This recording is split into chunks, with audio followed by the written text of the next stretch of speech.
ദൃശ്യം മണ്ണിലെ ആ ജോർജ് കുട്ടിയുടെ മുറി ഇങ്ങനെ തറ തേച്ച് ക്ലീൻ ചെയ്ത് പോയപ്പോഴേ ഞാൻ 10-25 ദിവസം കഴിഞ്ഞിട്ടാണ് കണ്ടത് തിയേറ്ററിൽ പോയി. അന്നേരം ഒരുത്തോണ്ട് എടാ അവിടെയാ മറ്റിടത്തില്ല ഇവിടെയാണ് എന്നൊക്കെ പറയുന്നുണ്ട്. അപ്പം ഞാൻ പറയില്ലേ ബേസിക്കലി എന്നാന്നറിയാം, നമ്മളുടെ കഴിവുള്ള ആർട്ടിസ്റ്റിൻ്റെ കൂടെ വർക്ക് ചെയ്യുമ്പോൾ പണി കുറവാണ്. നമുക്ക് സ്ട്രെയിൻ കുറവാണ്. ഒന്നാമതേ മിക്കവാറും ഞാൻ ഓർഡറിലൊന്നുമല്ല ഷൂട്ട് ചെയ്യുന്നത്. ഞാനും അതേ എക്സ്പ്രഷനിൽ അല്ല ഞാൻ സീരിയസ്ലി പറഞ്ഞ നമ്മുടെ റിയൽ ലൈഫിൽ എപ്പോഴും ഒരു ബാക്ക്ഗ്രൗണ്ട് സ്കോർ ഉണ്ടാവണമെന്ന് ആഗ്രഹിക്കുന്ന ഒരാളാണ് ഞാൻ. നമുക്കൊരു ഐഡിയ കിട്ടും എന്താ നടന്നുകൊണ്ടിരിക്കണേ, ഇതൊരു കോമഡി ആണോ ട്രാജഡി ആണോ എന്നൊക്കെ ഉള്ളത് മനസ്സിലാവുമെന്ന് പറയാറുണ്ട്. നമുക്ക് ചില സമയത്ത് ഒന്ന് കരഞ്ഞു കഴിഞ്ഞാൽ നമുക്ക് എല്ലാം ഓക്കെ ആവും എന്നുള്ളൊരു സമയത്ത് സത്യം പറഞ്ഞാൽ വേറെ വിഷമമൊന്നും ഉണ്ടാവില്ല, പക്ഷെ ഒന്ന് കരഞ്ഞാൽ മതി. അപ്പൊ കുറച്ച് നമുക്കൊരു ക്ലാരിറ്റി ഒക്കെ. ആ സമയത്ത് ഞാൻ പാട്ട് വെച്ച് വേണം വെച്ച് കരയും, അങ്ങനെയൊക്കെ ചെയ്തിട്ടുണ്ട്. അപ്പൊ ഇപ്പൊ ഇവളെന്നെ ഇക്കാന്ന് വിളിക്കുന്നത് കൊണ്ട് റൊമാൻസ് ചെയ്യാൻ പറ്റുമോ എന്നുള്ളൊരു പേടി ഞങ്ങൾക്ക് ഉണ്ടായിരുന്നു. അയ്യോ, എനിക്ക് എന്റെ ചേട്ടനെ പോലത്തെ ഒരാളുടെ കൂടെ ഞാൻ ഇങ്ങനെ റൊമാൻസ് ചെയ്യുന്നു ഞാൻ ചിന്തിച്ചാൽ ഞാൻ പണി പാളും. എനിക്ക് ഒരിക്കലും ഇക്കാടെ കൂടെ അഭിനയിക്കാൻ റൊമാൻറ്റിക്കലി അഭിനയിക്കാൻ പറ്റില്ല.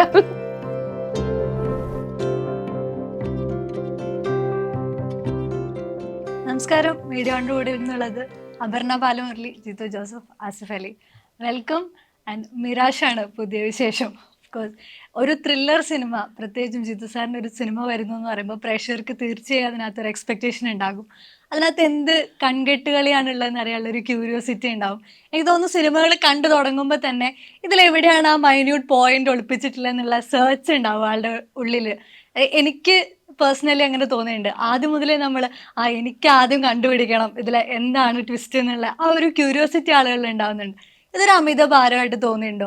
അത് ഇങ്ങനെ ഒരു റേസ്, ഒരു ടോം ആൻഡ് ജെറി കളി ഉണ്ടാവുന്നത് പ്രേക്ഷകരുമായിട്ട് അതൊരു രസമുള്ള പരിപാടിയാണോ? സക്സസ്ഫുൾ ആയാൽ ഭയങ്കര രസമാണ്, വർക്കൗട്ട് ആയില്ലെങ്കിൽ അത്ര രസമല്ല. പിന്നെ ഈ പറഞ്ഞ പോലെ ട്വിസ്റ്റ് കാര്യങ്ങളെന്നൊക്കെ പറയുന്നത് ആ ക്യൂരിയോസിറ്റി അതൊക്കെ നിങ്ങൾക്ക് വേണം. പക്ഷേ നിങ്ങളൊരു വൈരാഗ്യ ബുദ്ധിയോടുകൂടി അത് കണ്ടുപിടിക്കാൻ നടക്കണ്ട, ശ്രമിക്കണ്ട. നിങ്ങൾ പതുക്കിയിരുന്ന് കാണുക, അതിന് അതിൻ്റെതായ രീതിയിലേക്ക് എടുക്കുക. ഇത് എല്ലാവരും ഭയങ്കര ഒരു ഡിറ്റക്റ്റീവ്സ് ഭയങ്കര ഒരു വാശിയോടുകൂടി അങ്ങനെ കാണുമ്പോൾ നമ്മൾ അത്രയ്ക്ക് കിടന്ന് ചെയ്യാനുള്ളതൊന്നുമില്ല. അപ്പോൾ അതൊരു റെസ്പോൺസിബിലിറ്റിയാണ്. എനിക്ക് സത്യം പറഞ്ഞാൽ അങ്ങനത്തെ പേടിയൊക്കെ തോന്നും ചില പിന്നെ ഓക്കെ, നമ്മളിപ്പോൾ അങ്ങനെ പേടിച്ചിരുന്നിട്ട് കാര്യമുണ്ടോ? അങ്ങനെയുള്ള ഒരു അഭ്യാസമൊക്കെ വെച്ചിട്ട് നമ്മൾ അങ്ങ് കളിച്ച് സർവൈവ് ചെയ്ത് പോകുന്നു. ബേസിക്കലി ഇതൊരു ശരി, അതിനകത്ത് കുറച്ച് ടെക്നിക്സ് ഉണ്ട്. അത് നമ്മൾ ചില സ്ക്രിപ്റ്റിങ്ങിലൊക്കെ ചില അഭ്യാസങ്ങൾ കാണിക്കും. ചിലത് ഭയങ്കരമായിട്ട് വർക്കൗട്ട് ആകും, ചിലത് വർക്കൗട്ട് ആകത്തില്ല. വർക്കൗട്ട് ആകുമ്പോൾ കിട്ടുന്നൊരു സാറ്റിസ്ഫാക്ഷൻ ഭയങ്കരമാണ്. പ്രത്യേകിച്ചും ദൃശ്യം മണ്ണിലെ ജോർജ് കുട്ടിയുടെ മുറി ഇങ്ങനെ തറ തേച്ച് ക്ലീൻ ചെയ്ത് പോയപ്പോഴേ ഞാൻ 10-25 ദിവസം കഴിഞ്ഞിട്ടാണ് കണ്ടത് തിയേറ്ററിൽ പോയി. അന്നേരം ഒരുത്തോണ്ട് അവിടെയാ മറ്റിടത്തില്ല ഇവിടെയാണ് എന്നൊക്കെ പറയുന്നുണ്ട്. അപ്പം ഞാൻ പറയില്ല രസമാണ്. എന്നിട്ട് അവിടെ അത് കഴിഞ്ഞിട്ടാണ് വീട്ടിൽ കുഴിച്ചു നോക്കുന്നത്. അപ്പോൾ അവിടെ കിട്ടിയില്ല. അപ്പം ഞാൻ പറഞ്ഞില്ലേ മറ്റിടത്തുണ്ട്. ഇത് കഴിഞ്ഞിട്ട് അവസാനം പോയി പോലീസ് സ്റ്റേഷനിൽ നിന്ന് ഇറങ്ങി വന്നപ്പോൾ അവൻ എഴുന്നേറ്റ് കൈയിടിച്ചു. അവനെ സെൻസിബിളി കബളിപ്പിച്ചു. അത് ഓഡിയൻസിനെ കബളിപ്പിക്കുന്ന ഇഷ്ടമാണ്, പക്ഷെ അത് സെൻസിബിൾ ആയിരിക്കണം. അത് ഊളത്തരായിപ്പോയാൽ അവൻ നമ്മളെ വലിച്ചു കയറും. അതാണ് പ്രശ്നം. അത് അവരെ കുറ്റം പറഞ്ഞിട്ട് കാര്യമില്ല. അവർക്ക് കൊടുക്കേണ്ട ആ സാധനം കറക്റ്റായിട്ട് കൊടുത്താൽ അവർ റിയാക്ട്. അത് മലയാളി ഓഡിയൻസ് ഭയങ്കര ഷാർപ്പും ഭയങ്കര ഇൻ്റലിജൻറ്റുമാണ്. അത്ര എളുപ്പമല്ല അവരെ പറ്റിക്കുക എന്ന് പറയുന്നത്.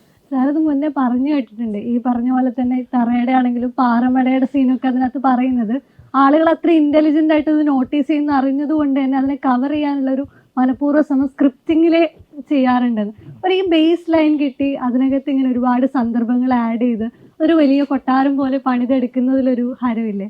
ഈ മിറാഷിലേക്ക് വരുമ്പം ആ ലോകം പണിതെടുക്കുന്നത് അതിൻ്റെ ഒരു സ്റ്റോറി ഉണ്ട്. അല്ല, ബേസിക്കലി മിറാഷ് എൻ്റെ സബ്ജക്റ്റ് അല്ല. ഇത് ഹിന്ദിയിൽ ഞങ്ങൾ ആലോചിച്ച പ്രൊജക്റ്റ് ഒരു ഹിന്ദിക്കാരൻ മനോജ് കാത്രി എന്ന് പറയുന്ന ഒരാളുടെ സബ്ജക്റ്റാണ്.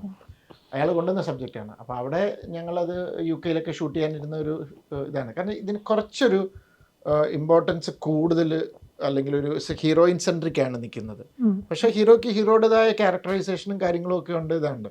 അപ്പോൾ ഇത് ചിലയിടത്തൊക്കെ ചെല്ലുമ്പോൾ അത് ഒരു പ്രശ്നമാണ്. മനസ്സിലായി, ഇച്ചിരി ഒന്ന് ഒരു വ്യത്യാസം എന്നുണ്ട്. പക്ഷേ അത് അങ്ങനെ ഒരു പ്രശ്നത്തിൽ ഇത് കുറച്ച് നാൾ കിടന്ന് ഇത് ചെയ്തു. അവസാനം ഒരു 4 വർഷത്തോളം മനുഷ്യൻ നടന്നിട്ട് ഞങ്ങൾ മടുത്തു ബോളിവുഡ്. അപ്പോൾ എനിക്ക് വേണമെങ്കിൽ നോ പറഞ്ഞ ഒഴിവാകായിരുന്നു. പക്ഷേ അയാളുടെ ഒരു എഫേർട്ടും അയാൾ ഇതിനു വേണ്ടി എടുത്തൊരു ഇതും കണ്ടപ്പോൾ ഞാൻ പറഞ്ഞു ഞാൻ മലയാളത്തിലൊന്ന് ട്രൈ ചെയ്യട്ടെ എന്ന് പറഞ്ഞ് അങ്ങനെ ഞാൻ മലയാളത്തിലേക്ക് കൊണ്ടുവന്നു. അപ്പോൾ അത് നമുക്കത് മലയാളി ഓഡിയൻസിനും മലയാളി ആക്ടേഴ്സും അത് കറക്റ്റായിട്ടത് അത് മനസ്സിലാക്കി അത് നമ്മുടെ കൂടെ നിൽക്കും എന്നുള്ളൊരു വിശ്വാസം നമുക്കുണ്ടായിരുന്നു.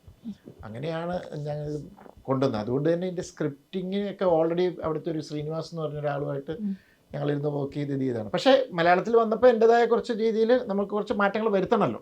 UK ഷൂട്ട് ചെയ്യേണ്ട ഒരു സാധനം നമ്മൾ ഇങ്ങോട്ട് വരുമ്പോൾ മാറ്റങ്ങൾ. പക്ഷെ അന്നേരം നമ്മൾ UK ഭാഗം ചിന്തിച്ചില്ല. അന്നേരത്തേക്ക് നമ്മൾ ഓൾറെഡി ഇങ്ങോട്ട് മാറ്റുന്ന ഒരു മൈൻഡ് സെറ്റിലായി പോയി. ഇവർ രണ്ടുപേരെയും കൂടെ മിറാഷിലേക്ക് കൊണ്ടുവരുമ്പോൾ ഉണ്ടാകുന്ന ഒരു കംഫർട്ട് സോൺ ഉണ്ടല്ലോ. ഇപ്പോൾ ആസിഫ് അലിയുടെ കൂടെ ആണെങ്കിലും അപർണയുടെ കൂടെ ആണെങ്കിലും ഉണ്ടാകുന്ന ഒരു റാപ്പോ ഡിഫറെൻ്റ് ആയിരിക്കുമല്ലോ. ഇവരുടെ കൂടെയുള്ള ഒരു വർക്കിംഗ് സ്പേസും കൂടെ. അല്ല, ഇവർ ഭയങ്കര ബേസിക്കലി എന്നാ അറിയാം, നമ്മളെ കഴിവുള്ള ആർട്ടിസ്റ്റിൻ്റെ കൂടെ വർക്ക് ചെയ്യുമ്പോൾ പണി കുറവാണ്. നമുക്ക് സ്ട്രെയിൻ കുറവാണ്. ഒന്നാമതെ മിക്കവാറും ഞാൻ ഓർഡറിലൊന്നും അല്ല ഷൂട്ട് ചെയ്യുന്നത്. ഞാനും അതേ എക്സ്പ്രഷനിൽ ഇപ്പുറത്ത് അല്ല ഞാൻ സീരിയസ്ലി പറഞ്ഞ എനിക്കിപ്പോൾ വരെ പൊക്കി പറയണ്ട അങ്ങനെ കാര്യമൊന്നുമില്ല. ഞാൻ അതിൻ്റെ മെയിൻ കാരണം പറയാം. ഞാൻ ഇതിൻ്റെ പകുതിക്ക് നിന്ന് ചിലപ്പോൾ ക്ലൈമാക്സിൻ്റെ തൊട്ട് മുമ്പുള്ള സീനിൽ നിന്നൊക്കെ ആയിരിക്കും ഷൂട്ട് തുടങ്ങുന്നത്. ഞാനൊരു ലൊക്കേഷൻ തീർത്ത് പോകുന്നത്. ഇങ്ങനെ വരുമ്പോൾ ആ ഒരു ക്യാരക്ടറിൻ്റെ ആർക്ക്, ആ ഒരു ട്രാൻസ്ഫോർമേഷൻ്റെ കാര്യങ്ങൾ, അതൊരു എക്സ്പീരിയൻസ്ഡ് കഴിവുള്ള ഒരാൾക്ക് സ്ക്രിപ്റ്റ് വായിക്കുമ്പോൾ ഈ സീൻ തൊട്ട് ഞാൻ ഇങ്ങനെയായിരിക്കണം എന്ന് പറഞ്ഞ് മനസ്സിലാക്കി എനിക്ക് വലിയ സ്ട്രെയിൻ കുറവാണ്. ഡയറക്ടർക്ക് സ്ട്രെയിൻ കുറവാണ്. അതേസമയം അതിനെക്കുറിച്ച് വലിയ ധാരണയില്ല, ചേട്ടന് വലിയ ധാരണയില്ല എന്ന് പറഞ്ഞ പോലെ അങ്ങനത്തെ ചില ആൾക്കാരാണെങ്കിൽ ഉള്ള കുഴപ്പം എന്താണെന്ന് ചോദിച്ചു കഴിഞ്ഞാൽ നമ്മളിത് ഒന്നേന്ന് പറഞ്ഞ് മനസ്സിലാക്കി കൊടുത്തു പോകണം. അപ്പം എന്നെ സംബന്ധിച്ചിടത്തോളം ഇതിന് ക്യാരക്ടർ വൈസ് ഇവർ രണ്ടുപേരും ഓക്കെ ആയിരുന്നു. പിന്നെ ഇവർ തമ്മിലുള്ള കോമ്പിനേഷൻസ് ആൾക്കാർക്ക് ഭയങ്കര ഇഷ്ടമാണ്. അതങ്ങ് കറക്റ്റായിട്ട് ഒത്തു വന്നതാണ്. മനസ്സിലായോ? അല്ലാതെ ഞാൻ എന്നാ ആസിഫിനെയും ഇവരെയും വെച്ചൊരു അപർണേനെയും വെച്ചൊരു പടം ചെയ്തൊക്കെ അങ്ങനെയല്ല. അത് കറക്റ്റായിട്ട് വന്നപ്പോൾ ഞാൻ അങ്ങനെ ചെയ്തു. ഈ പെട്ടെന്ന് പിക്ക് ചെയ്തൊരു ക്യാരക്ടറിലേക്ക് മാറുന്ന കാര്യം പറഞ്ഞപ്പോൾ എനിക്ക് ബാഹുലടുത്ത് പറഞ്ഞൊരു സന്ദർഭം ഓർമ്മ വന്നു. കിഷ്കിന്ധാകാന്ഡത്തില് ഹാൻസ് സിമ്മറിന്റെ പാട്ട് കേട്ടോണ്ടിരുന്നിട്ടാണ് പെട്ടെന്ന് ആ ഇമോഷനിലാണ് ചെയ്യുന്നത്. അത് ഭയങ്കര ക്യൂരിയസ് ആയിട്ട് ഫീൽ ചെയ്തു. ഈ ഇൻഡസ്റ്റെല്ലാറും കിഷ്കിന്ധാകാന്ഡം തമ്മിലുള്ളൊരു കണക്ഷൻ അവിടെ വരികയാണല്ലോ. ആ ഒരു എക്സ്പീരിയൻസ് എനിക്ക് മുന്നേ ആസിഫ് അലി ഇങ്ങനെ പറഞ്ഞു കേട്ടിട്ടില്ല. പാട്ടിന്റെ ബാക്ക്ഗ്രൗണ്ടിലാണ് സീനിലേക്ക് കടക്കുന്നതെന്ന്. ആ എക്സ്പീരിയൻസ് എന്തായിരുന്നു? എനിക്ക് ശരിക്കും അത് അങ്ങനെ ഒരു എക്സ്പീരിയൻസ് ആദ്യം തന്നത് സിബി സാറായിരുന്നു. സിബി മലയിൽ അദ്ദേഹത്തിന്റെ കൂടെ ഞാൻ വയലിൻ എന്ന് പറഞ്ഞ സിനിമ ഷൂട്ട് ചെയ്യുമ്പോൾ സിബി സാർ ഇതുപോലെ ബിറ്റ്സ്, മ്യൂസിക് ബിറ്റ്സ് റെഫറൻസിന് വേണ്ടി ചെയ്തിട്ടുണ്ട്. എനിക്ക് എല്ലാ സിനിമയ്ക്കും അദ്ദേഹം ചെയ്യുമെന്ന് അറിയില്ല. വയലിനിലൊരു പെർട്ടിക്കുലർ സീക്വൻസ് ഉണ്ട്. ഈ നിത്യയുടെ ക്യാരക്ടർ ഹോസ്പിറ്റലിൽ കിടക്കുമ്പോൾ ഞാൻ സൈഡിൽ വന്നിരുന്ന് കരഞ്ഞുകൊണ്ട് സംസാരിക്കുന്ന ഒരു ഇതുണ്ട്. അപ്പോൾ അത് ഷൂട്ട് ചെയ്യുമ്പോൾ സാറ് ചെയ്തെന്ന് പറഞ്ഞാൽ ഷോട്ടിന് മുന്നേ ഇത് സ്പീക്കറിൽ ഒരു ചെറിയ ലെവലിൽ ബാക്ക്ഗ്രൗണ്ട് സ്കോർ പ്ലേ ചെയ്യും. അപ്പോൾ ഇത് ആദ്യം എനിക്കിത് മനസ്സിലായില്ല സാർ എന്താ ഉദ്ദേശിക്കുന്നത് എന്നുള്ളത്. പക്ഷെ അത് എന്നെ ഭയങ്കരമായിട്ട് ഹെൽപ്പ് ചെയ്യുന്നുണ്ടായിരുന്നു. ഞാൻ ഒരുപാട് സിനിമയിൽ ഞാനായിട്ടത് ഇപ്പം നമ്മൾ ചില ഷോട്ടൊക്കെ എടുക്കുമ്പോൾ ആ ഷോട്ടിനെ സപ്പോർട്ട് ചെയ്യുന്നുള്ള മ്യൂസിക്, പ്രത്യേകിച്ച് ഹൈപ്പർ ആക്റ്റീവായിട്ട് നിൽക്കേണ്ട ഒരു ക്യാരക്ടറൊക്കെ ആണെങ്കിൽ മ്യൂസിക്കിൽ ചാർജ് ചെയ്യാൻ ശ്രമിക്കാറുണ്ട്. അഡിയോസ് അമീഗോ ഷൂട്ട് ചെയ്യുമ്പോൾ എൻ്റെ ഇൻട്രൊഡക്ഷൻ ഉണ്ടല്ലോ, ഞാൻ ആ വരുന്നത് അത് ശരിക്കും ആ ഹെഡ്ഫോണിൽ ഞാനൊരു ട്രാക്ക് പ്ലേ ചെയ്ത് ആ ട്രാക്കിൽ ജാം ചെയ്തുകൊണ്ടാണ് ഇറങ്ങിയത്. അപ്പോൾ മ്യൂസിക് ഭയങ്കരമായിട്ട് ഹെൽപ്പ് ചെയ്യും.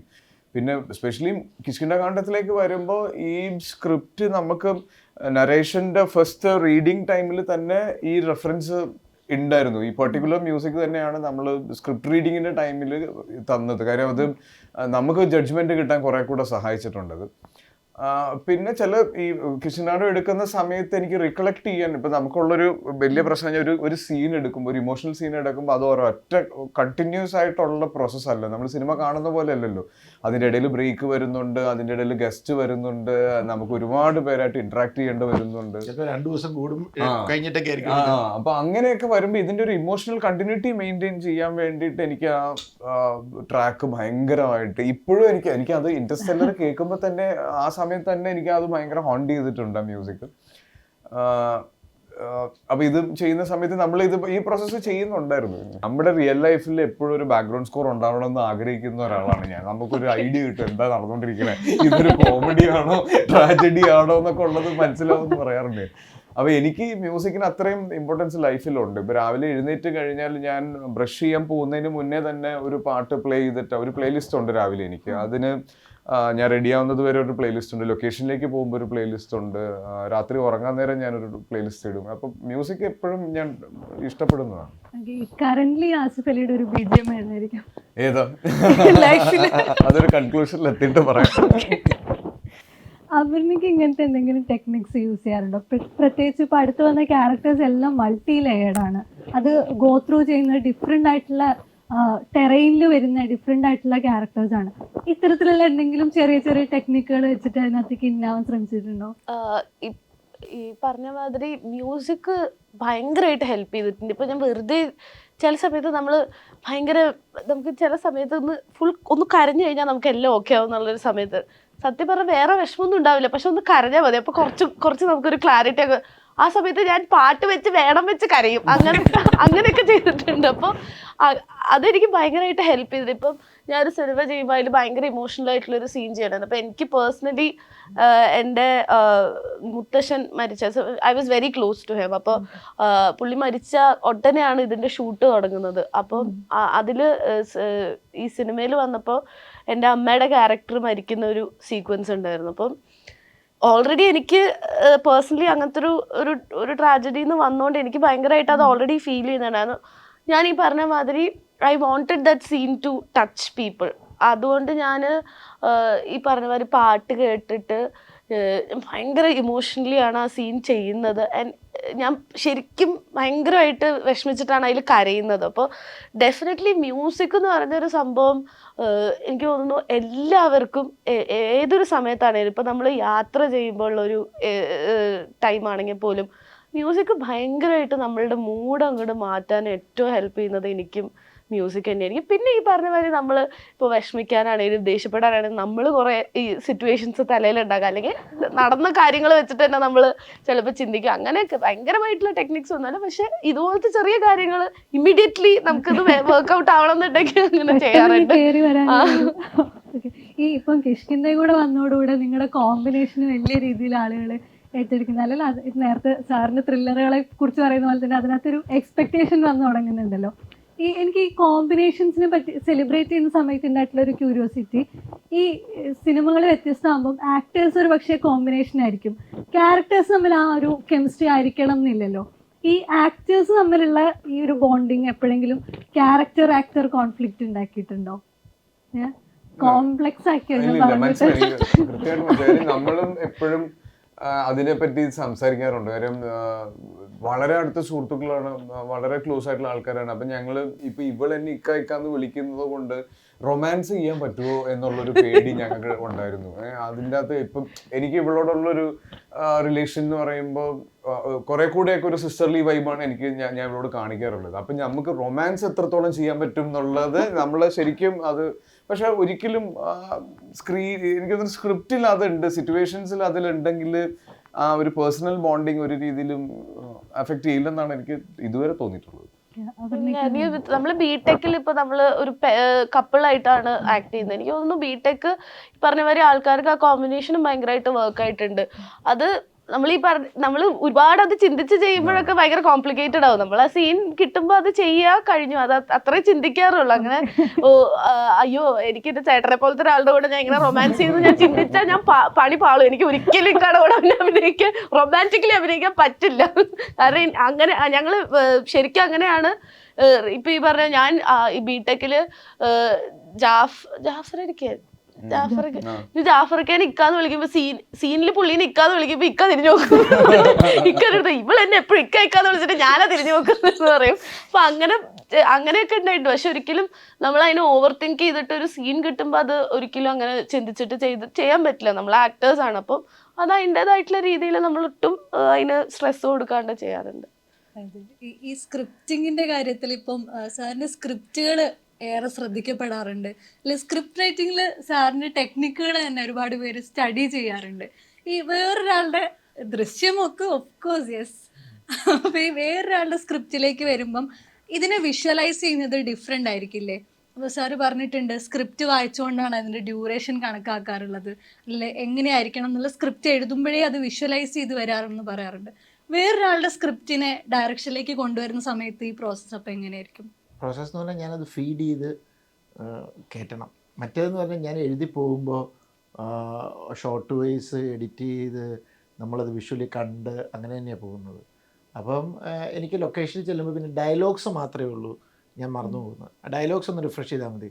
വിഷ്വലി എനിക്കറിയാം ഈ സീൻ കഴിഞ്ഞിട്ട് ഇങ്ങനത്തെ ഷോട്ടിലൂടെ ഇങ്ങനെയാണ് കയറി പോകുന്ന അടുത്ത സീനിലേക്ക്, അവിടെ അങ്ങനെയാണ് ഇവിടെ ഇങ്ങനെയാണ്. ചിലപ്പം ആ ലൊക്കേഷനിൽ എന്തെങ്കിലും ഒരു പ്രത്യേകതകളുണ്ട്, ഷോട്ടിലൊരു മാറ്റങ്ങൾ വരുത്തുന്നു എന്നല്ലാതെ അത് മനസ്സിൽ തറവാണ്. പക്ഷേ ഞാൻ വേറൊരാളുടെ സ്ക്രിപ്റ്റ് വർക്ക് ചെയ്യുമ്പോൾ അത് വായിച്ച് ഞാൻ എന്നെ തന്നെ ഫീഡ് ചെയ്ത് വിഷ്വലൈസ് ചെയ്ത് കൊണ്ടുവരണം.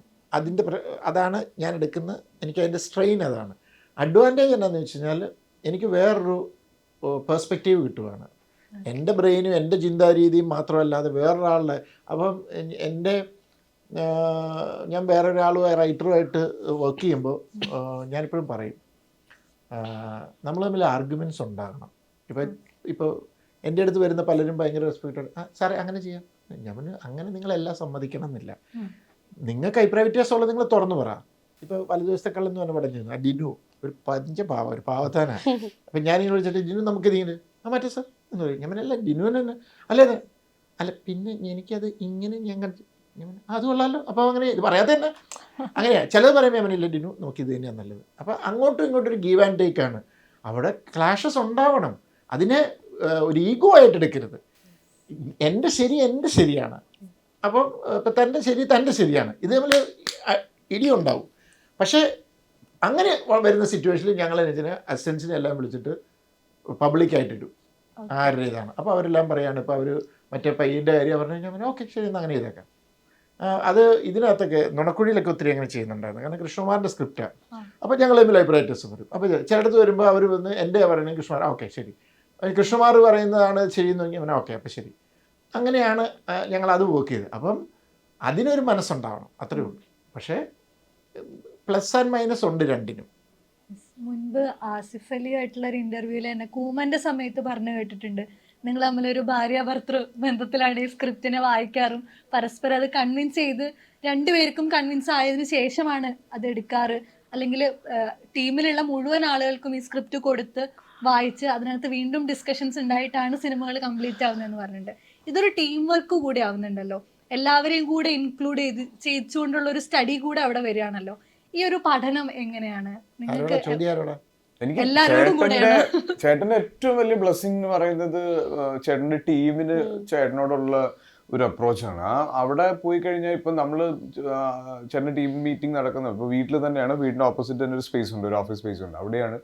അപ്പോൾ ഈ റീഡിങ്ങിന് ഇരിക്കുന്ന സമയത്ത് അതിലേക്ക് ഏറ്റവും അവസാനം വരുന്നത് ആക്ടേഴ്സാണ്. ഇതിൻ്റെ എല്ലാ രീതിയിലുള്ള കുത്തി കീറലും മുറിക്കലും ഈ തർക്കങ്ങളും എല്ലാം കഴിഞ്ഞിട്ട് ഇത് ലോക്ക് ചെയ്ത് ഇവരെല്ലാം സാറ്റിസ്ഫൈഡ് ആയിട്ടുള്ള ഒരു വേർഷനിലേക്കാണ് ആക്ടേഴ്സ് വരുന്നത്. അവിടെ വരുമ്പോൾ തന്നെ നമുക്ക് എന്ത് സംശയം ചോദിച്ചാലും അതിന് കൃത്യമായ മറുപടി ഉണ്ട്. എന്തുകൊണ്ടാണ് ഇത് ഇങ്ങനെ, ഗിരി അവിടെ ഈ ഒരു ചിരിച്ചിരിക്കുന്നതിൻ്റെ കാരണം എന്താണെന്ന് ചോദിച്ചാൽ അത് അവിടെ നിൽക്കുന്ന അസിസ്റ്റന്റ് ഡയറക്ടറോട് ചോദിച്ചാലും അവൻ പറഞ്ഞു തരും. അത്രയും ധാരണയുള്ളൊരു ടീം ചേട്ടൻ്റെ കൂടെയുണ്ട്. പിന്നെ അതൊരു ഭയങ്കര ഹോംലി ഫീലാണ്. ഞാൻ കൂമൻ കഴിഞ്ഞിട്ട് മിറാജിന് നമ്മൾ ചെല്ലുന്ന സമയത്ത് എനിക്ക് നമുക്ക് ഭയങ്കര പരിചയമുള്ളൊരു വീട്ടിലേക്ക് പോകുന്നൊരു ഫീൽ ഉണ്ടല്ലോ, എല്ലാവരും ഉണ്ട് അവിടെ എന്ന് പറഞ്ഞ്. ഇപ്പോൾ അഗെയിൻ അർഫാസിൻ്റെ കൂടെ, അർഫാസ് ആയിരുന്നു അന്ന് അസോസിയേറ്റ്, അർഫാസിൻ്റെ കൂടെ സിനിമ ചെയ്യുമ്പോൾ നമുക്കറിയാം ഈ സിനിമ ഇതിൻ്റെ ഒരു അറ്റ്മോസ്ഫിയർ, വർക്കിംഗ് അറ്റ്മോസ്ഫിയർ എങ്ങനെയായിരിക്കും എന്നുള്ളത്. പിന്നെ കൂമൻ ചെയ്യുന്ന സമയത്ത് എൻ്റെ ഒരു ഭയങ്കര കംഫർട്ടബിൾ ആയിട്ടുള്ള ഒരു പൊസിഷനിങ് ആയിരുന്നു. ലൈക്ക് എന്താണ് റിയാക്ഷൻ എന്നുള്ളത് വരെ ചേട്ടൻ കൃത്യമായിട്ട് പറഞ്ഞു തരും. അപ്പോൾ അതിൽ ഇപ്പം ഞാനതിലൊരു സംശയം ചോദിച്ചു കഴിഞ്ഞാൽ അതിങ്ങനെ റിയാക്ട് ചെയ്യാൻ പറഞ്ഞതിൻ്റെ കാരണം ഇതാണെന്ന് പറഞ്ഞ് കൺവിൻസ് ചെയ്യും. അല്ലാതെ നമുക്ക് നിർബന്ധിച്ച് ഇങ്ങനെ ചെയ്തേ പറ്റുള്ളൂ എന്ന് പറയില്ല. അത് അങ്ങനെ ചെയ്യാനുള്ളൊരു സാഹചര്യം ഉണ്ട് എന്ന് കൃത്യമായിട്ട് പറഞ്ഞു തരും. സാറിന് ഈ പ്രോസസ്സ് എങ്ങനെയാണ്? ഫുൾ ടീമുമായിട്ട്? അല്ല, ബേസിക്കലി അത്രയേ ഉള്ളൂ. നമ്മളിപ്പോൾ സ്ക്രിപ്റ്റ് കഴിഞ്ഞ് കഴിഞ്ഞാൽ നമ്മൾ എല്ലാവർക്കും വായിക്കാൻ കൊടുക്കും, എല്ലാവരുടെയും മെയിൽ ഐ ഡിയിലേക്ക് ഇട്ട് കൊടുക്കും. അല്ലെങ്കിൽ പിന്നെ ചിലർ ഹാർഡ് കോപ്പിയാണ്. ഇപ്പോൾ എല്ലാവരും ദൂരെയുള്ളവരൊക്കെ ആണെങ്കിൽ ഗസ്റ്റ് ഹൗസിൽ വരും. അപ്പോൾ ഒരു ഡേറ്റ് വെച്ചിട്ടുണ്ടാവും. അപ്പോൾ ഇന്ന ഡേറ്റിൽ മീറ്റിംഗ് ഉണ്ടാവും. അപ്പോൾ അതിന് മുമ്പ് അവർ സ്ക്രിപ്റ്റ് വായിച്ചു കഴിഞ്ഞാൽ 10-20 പേരുണ്ട്. അപ്പോൾ ഇങ്ങനെ റൗണ്ട് ചെയ്തിങ്ങനെ ഇരുന്ന് കഴിഞ്ഞാൽ ഒരു സൈഡിൽ നിന്ന് തുടങ്ങും. ഒരു സൈഡിൽ നിന്ന് തുടങ്ങിക്കഴിഞ്ഞ് കഴിഞ്ഞാൽ ഓരോരുത്തർ അവരവരുടെ പ്രശ്നം പറഞ്ഞ് ഇങ്ങനെ പോയി, എനിക്ക് ഇന്ന പ്രശ്നം തോന്നി, ഇങ്ങനെ പ്രശ്നം തോന്നി. അപ്പോൾ ചിലത് ഞാൻ പറഞ്ഞിട്ടുണ്ട്, ഇപ്പോൾ ഒരാൾ പറഞ്ഞ പ്രശ്നം തന്നെയാണ്, ജസ്റ്റ് ഒന്ന് പറഞ്ഞാൽ മതി, ഡീറ്റെയിൽ ചെയ്യണ്ട, നമുക്ക് ഇത് പ്രോബ്ലം കിട്ടും. അങ്ങനെ 21 പേരുമായിട്ട് 10-20 ചിലപ്പോൾ 18 അങ്ങനെയാണ് ഡിസ്കസ് ചെയ്ത് ഇത് ചെയ്ത് ഭയങ്കരമായിട്ട് അവരുടെ അഭിപ്രായം പറഞ്ഞാൽ അപ്പോൾ അതിനകത്ത് ഞാൻ ചില എക്സ്പ്ലനേഷൻസ് കൊടുക്കും. അപ്പോൾ ചിലതിനകത്ത് വരുമ്പോൾ മിക്സഡ് ഒപ്പീനിയൻസ് വരും. അപ്പോൾ ഒരു മജോറിറ്റി ഡിസ്കഷൻ നടക്കും. അങ്ങനെ ഒരു റൗണ്ടുണ്ട്. അത് കഴിഞ്ഞ് അതിനകത്ത് വേണ്ട ചേഞ്ചസും കാര്യങ്ങളും വരുത്തി സ്ക്രിപ്റ്റ്. പിന്നെ ഞാൻ വല്ല ഷൂട്ടിംഗ് സമയത്താണേലും ഇപ്പോൾ ഒരു ആക്ടർ പറയാണ്, സാർ ഈ ഡയലോഗ് നമുക്ക് ഇങ്ങനെയായിരുന്നു പറഞ്ഞോട്ടെ എന്ന് ചോദിക്കുമ്പോൾ എന്നെ സംബന്ധിച്ചിടത്തോളം അങ്ങനെ വേറൊരു വാക്കോ വേറൊരു സെൻറ്റൻസോ യൂസ് ചെയ്യുമ്പോൾ അത് ഭയങ്കര നാച്ചുറലായിട്ട് പ്രസൻറ്റ് ചെയ്യാൻ പറ്റുമെങ്കിൽ, അർത്ഥം സെയിമാണ്, നാച്ചുറലായിട്ട് പ്രസൻറ്റ് ചെയ്യാൻ പറ്റുമെങ്കിൽ പറഞ്ഞു. കാരണം എനിക്ക് ആ മീനിങ് കിട്ടിയാൽ മതി. അല്ലെങ്കിൽ ആ വാക്കിനോ ആ സെൻറ്റൻസിനോ പർട്ടിക്കുലർലി എന്തെങ്കിലും ഒരു പ്രത്യേകത ഉണ്ടാവണം, പിന്നെ ഏതെങ്കിലും സീനിലുമായിട്ട് കണക്ട് ചെയ്യാൻ. ഇല്ലെങ്കിൽ ഞാൻ പറയാം അങ്ങനെ പറഞ്ഞാലും മതി എന്ന് പറയും. ഞാൻ ഒരിക്കലും ഞാൻ പറഞ്ഞു കേട്ടിട്ടുണ്ട്, ചിലർ നിർബന്ധം പിടിക്കില്ലല്ലോ അത് അങ്ങനെ തന്നെ പറയണമെന്ന്. ചിലപ്പോൾ നമ്മുടെ ഫ്രേസിംഗ് ഒന്നും കറക്റ്റ് ആയിരിക്കില്ല ചിലപ്പോൾ നമ്മൾ എഴുതുമ്പോൾ. അപ്പോൾ ഞാൻ ഇങ്ങനെ പറഞ്ഞോട്ടെ, ഞാൻ എപ്പോഴും സമ്മതിച്ചു കൊടുക്കാറുണ്ട്. ബേസിക്കലി സിനിമ എന്ന് പറയുന്നത് ഒരു ടീം വർക്കാണ്. അതിനകത്ത് ഇപ്പം എൻ്റെ ടീമിനകത്തെന്ന് പറഞ്ഞാൽ ഫസ്റ്റ് സിനിമ ഇത്തവണ വലതുവശത്തെ കള്ളൻ്റെ മീറ്റിങ്ങിൻ്റെ സമയത്ത് ഫസ്റ്റായിട്ടൊരു അസിസ്റ്റൻറ്റ് വന്നു. ജീവിതത്തിൽ ആദ്യമായിട്ടാണ് ഒരു സിനിമയ്ക്ക് അസിസ്റ്റൻറ്റ് ഡയറക്ടറാണ് കിട്ടിയത്. പുള്ളി ഇങ്ങനെ വന്ന് എല്ലാവരും കൂടി ഇരുന്ന് എല്ലാവരും പറയുന്ന പുള്ളി ഇങ്ങനെ നോക്കുന്നുണ്ട്. ഞാൻ ഇവനെ തന്നെ വാച്ച് ചെയ്തുകൊണ്ടിരിക്കുക. എന്നിട്ട് ഇവൻ വന്നിട്ട്, അല്ല സാറേ ഇവന് പറയാൻ പേടി എന്നോട്. ഞാൻ പറഞ്ഞില്ല, അത് ഞാൻ പറഞ്ഞില്ല നിന്നെ ഇറക്കി വിടും. ഞാൻ പറഞ്ഞു നിനക്ക് ഇഷ്ടപ്പെട്ടില്ല, ഇത് എന്നാ കോപ്പ് സ്ക്രിപ്റ്റാ സാറേ ഇത് എഴുതി വെച്ചേക്കണമെന്ന് എന്നെ ചോദിച്ചു. എനിക്ക് അതിനകത്ത് ഒരു പ്രശ്നവുമില്ല. പിന്നെ നമ്മൾ ഫൈറ്റ് ചെയ്യും, തർക്കിക്കും എന്ന് പറഞ്ഞു. അപ്പോൾ അങ്ങനെ വേണം. അല്ലാതെ നമ്മുടെ ചുറ്റിന് നിന്നിട്ട് എന്ത് ചെയ്തു സൂപ്പർ സാറി. കാരണം അങ്ങനെ ഒരു എക്സ്പീരിയൻസ് ഉണ്ടായി. ഞാൻ മെമ്മറീസ് കഴിഞ്ഞിട്ട് മെമ്മറീസിൻ്റെ ഡിസ്കഷൻ ഇരിക്കുകയാണ്. അപ്പോൾ എൻ്റെ ഒരു അസോസിയേറ്റ് ഉണ്ടെന്നത്. അപ്പോൾ മെമ്മറീസ് എനിക്കൊരു ടെൻഷനുണ്ട്. കാരണം വെച്ചാൽ ഒരു ത്രില്ലറാണ്, പക്ഷെ അതുകൊണ്ട് ഫെസ്റ്റിവൽ ടൈമിൽ റിലീസ് ചെയ്യാൻ പോകുന്ന അങ്ങനെ നമുക്ക് അറിയാം. അപ്പോഴത്തേക്ക് എന്നോട് അസോസിയേറ്റ് പറഞ്ഞു, ഞാൻ പറഞ്ഞു ഇങ്ങനെയാണ് ഇതാണ് എങ്ങനെയാണെന്നൊക്കെ പറഞ്ഞു. മൈബോസ് ചെയ്ത സാറല്ലേ ഒരു വിഷയമല്ല സൂപ്പറായിരിക്കും എന്ന് പറഞ്ഞു. ഞാൻ പെട്ടെന്ന് വായിൽ തെറിയ ഇങ്ങനത്തെ വർത്താനം പറയരുത് കേട്ടത്. ഞാൻ പറഞ്ഞു അങ്ങനെയൊന്നുമില്ല, ഇവിടെ ഓഡിയൻസിന് സെൻറ്റിമെൻറ്റ്സ് ഇല്ല, അത് എക്സ് വൈ എന്നൊന്നുമില്ല. ഇനിയിപ്പം നമ്മളൊക്കെ ഒന്നുമല്ല, നമ്മൾ വലിയ സ്റ്റാർസിനെ എടുക്കാം, സൂപ്പർ സ്റ്റാർസ്, അതുപോലും അവർക്ക് ബാധകമല്ല. അവർ വിമർശിക്കും, അവർക്ക് ഇഷ്ടപ്പെട്ടില്ല എടുത്ത് പലകളയും, അത്രയേ ഉള്ളൂ. അതുകൊണ്ട് നമ്മൾ വളരെ സീരിയസ് ആയിട്ട് ഇത് ചെയ്യുക. ഇപ്പം ഞാൻ കൂടുതൽ എഫേർട്ട് ഇടുന്നുണ്ട്, കാരണം ജനറേഷൻ മാറി. അപ്പം അതുകൊണ്ട് ഞാൻ അപ്പം ഞാൻ ക്യാത്തിയോടൊക്കെ ചിലപ്പോൾ ചോദിക്കും, മോളുടെ ഡാഡി എന്നേക്കാൾ താഴെ വേറെ ജനറേഷൻ വന്നിട്ടുണ്ട്, താഴെ പോയി ചോദിക്കുന്നുണ്ട്. അങ്ങനെയാണ് സിനിമ നിൽക്കുമ്പോൾ നമ്മൾ അപ്ഡേറ്റ് ആയിക്കൊണ്ടിരിക്കണം, അത്രേ ഉള്ളൂ. ഇതൊക്കെ നമ്മൾ എത്ര എഫേർട്ട് ഇടണം എന്ന് പറയാം, ഇച്ചിരി സീരിയസ് ആയിട്ട് കാണണം. എന്നിട്ടും പാളി പോകുന്നുണ്ട്. ഇപ്പൊ കുറച്ചുകൂടെ പാളാതെ കൂടുതൽ എഫേർട്ട് ഇട്ടിട്ട് ആസിഫ് അലി തെരഞ്ഞെടുപ്പുകൾ നടത്തുന്നുണ്ടെന്ന് തോന്നുന്നു സ്ക്രിപ്റ്റിൽ. അതിനകത്ത് മാർക്കിംഗ് ക്രൈറ്റീരിയസിൽ ചേഞ്ച് വരുന്നുണ്ടോ? ഇപ്പൊ ലാസ്റ്റ് വന്ന എല്ലാ പടങ്ങളും തന്നെ ഹിറ്റിലേക്കാണ് പോകുന്നത്. അത് ഭയങ്കര ബോധപൂർവമായിട്ട് ചെയ്തതൊന്നുമല്ല, പക്ഷെ ഒത്തിരി പേര് പറയുന്നുണ്ടല്ലോ മോശം സിനിമകൾ ചെയ്തുകൊണ്ടിരിക്കുന്ന സമയത്തല്ലേ, സംഭവിച്ച സമയത്തും ഒക്കെ പറഞ്ഞ കുറ്റങ്ങൾ എന്നെ പറ്റി പറഞ്ഞത് എന്തൊക്കെയാണെന്ന് ശ്രദ്ധിച്ചു. അപ്പം അതിൽ കറക്റ്റ് ചെയ്യാൻ പറ്റുന്നത് ഞാൻ കറക്റ്റ് ചെയ്തിട്ടുണ്ട് ഇപ്പോഴും. പക്ഷെ ഒരു ഭയങ്കര മാജിക്കും അതിനൊരു ഇക്വേഷനും ഒന്നും ഇല്ല സിനിമ സെലക്ട് ചെയ്യുന്നത്. ലേണിംഗ് പ്രോസസ് അല്ലേ? അതെ, അല്ലാതെ ഇതിനകത്ത് അല്ലെങ്കിൽ ഇപ്പൊ ഇവര് ലാൽ സാർ മമ്മൂക്കൊക്കെ ഹിറ്റ് മാത്രം ചെയ്തല്ലേ പറ്റുള്ളൂ. അതാണ്, അതൊരു ലേണിംഗ് പ്രോസസ്സാണ്. ഇപ്പൊ നേരത്തെ സാറ് പറഞ്ഞു ജനറേഷൻസ് ചേഞ്ച് ആവുന്നതിനനുസരിച്ച് സിനിമ മാറുന്നുണ്ടെന്ന് പറഞ്ഞു. ഈ ജനറേഷൻസ് ചേഞ്ച് ആവുന്നതിനനുസരിച്ച് ആസിഫ് അലിയുടെ പഴയ ചില സിനിമകൾ ഇപ്പോൾ കുറച്ചുകൂടെ ആ പുതിയ ജനറേഷന് കൂടുതൽ അക്സെപ്റ്റൻസ് അവർ കൂടുതൽ അക്സെപ്റ്റ് ചെയ്തുകൊണ്ട് വരുന്നുണ്ട്. മുൻപ് ഇപ്പോൾ കിളിബോയ് എന്ന് പറയുന്ന സിനിമ പോലും അങ്ങനെ ഒരു സ്റ്റോണർ മൂവി അവർ കണ്ടെത്തി വീണ്ടും റീവാച്ച് ചെയ്യുന്നുണ്ട്. ഈ പണ്ട് നോട്ടീസ് ചെയ്യപ്പെടാതെ പോയ സിനിമകൾക്ക് ഇപ്പൊ ആ ഒരു റെക്കഗ്നീഷൻ കിട്ടുന്നില്ല. അതിനെങ്ങനെയാണ് കാണുന്നത്? അതെപ്പോഴും എല്ലാ ആക്ടേഴ്സിന്റെ കരിയറിലും അങ്ങനത്തെ സിനിമകളുണ്ട്. ഇപ്പം നമുക്ക് ആദ്യം ഉണ്ടായിരുന്ന ഒരു എക്സൈറ്റ്മെന്റിൽ ലൈക്ക് ടൈപ്പ് കാസ്റ്റ് ആയി പോവാതിരിക്കാൻ ശ്രമിച്ചിട്ടുണ്ട്. എന്തെങ്കിലും ഇപ്പം നമുക്ക് സിനിമ ചൂസ് ചെയ്യാൻ ഓപ്ഷൻ ഉണ്ട്.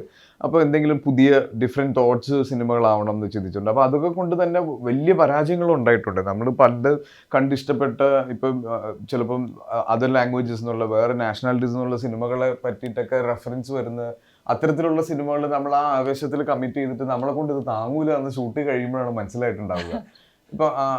പിന്നെ ഇപ്പം ഞാൻ നേരത്തെ പറഞ്ഞു ഇബ്ലിസ് എന്ന് പറഞ്ഞൊരു സിനിമ, അങ്ങനെ കുറേ കാറ്റ് അങ്ങനെയൊക്കെ ചെയ്ത സിനിമകൾ ആ സമയത്ത് ഇതിനൊന്നും ശ്രദ്ധ കിട്ടാതിരിക്കുകയും പിന്നീട് ഇതിനെപ്പറ്റി സംസാരിക്കുകയൊക്കെ ചെയ്യുന്നുണ്ട്. അപ്പം എവിടേക്ക് ഒരു ധൈര്യം തന്നിട്ടുണ്ട്, അന്ന് ശ്രമിച്ചിരുന്നു, അല്ലെങ്കിൽ അന്നത്തെ ഒരു ജഡ്ജ്മെന്റ് നല്ലതായിരുന്നു എന്നൊക്കെ ഉള്ളത്.